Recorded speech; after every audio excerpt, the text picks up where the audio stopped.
This is a demonstration of Exact Rebar, a reinforcing steel estimating software. In this demonstration we will show how to enter a standard beam using the Beam Wizard.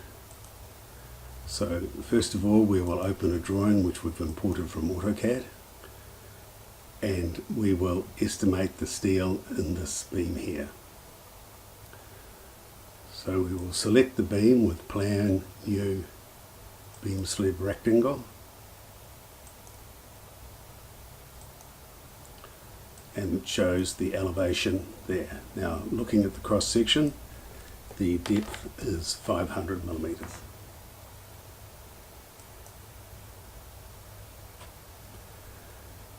Now we will go to our Beam Slab Wizard and we will select the type of beam we want. For instance, it could be a slab, a T-beam.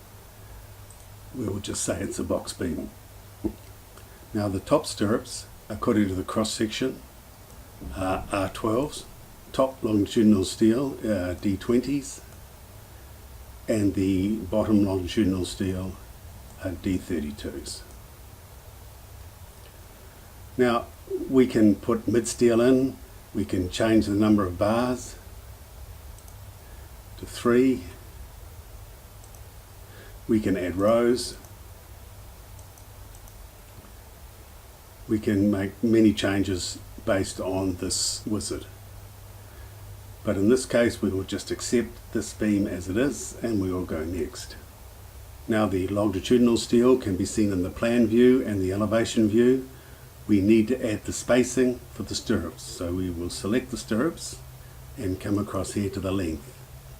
Now we will say in this example for the first third of the beam the spacing of the stirrups is 150, so we could enter the number, but it's easy to go 0.3 L and say the spacing at 150. For 0.4 L the spacing is 250, and 0.3 L the spacing is 150 again. Now we'll say add stirrups. Now the stirrups have been added to the elevation and the plan view. Now we will move to the longitudinal. In this case the steel at the start is projecting back 500 millimeters, so we will go trim extend. We will do it to the start only and the length will be 500. So now I need to select the longitudinal bars, which I will do by clicking on them, and now go trim extend, and the extension is shown in red, which I will go keep, and that is extending those beyond the start of the beam. At the end of the beam we want to turn down into the column, so we will change this to end and we'll extend the length at the end by 150, and we will keep that. Now we have a turn up and a turn down into the column, so we will select the bottom steel and we will go add bend, and we want a 90-degree bend. We want it at the end only, and we will say add bend and we will keep. And similarly we will now select the top, and in this case we will go add bend, and in this case we want to reverse that and go keep. So now we have finished drawing the longitudinal steel. We will go close, and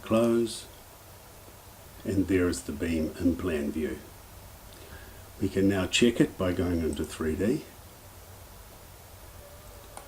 and we can change that to a color map,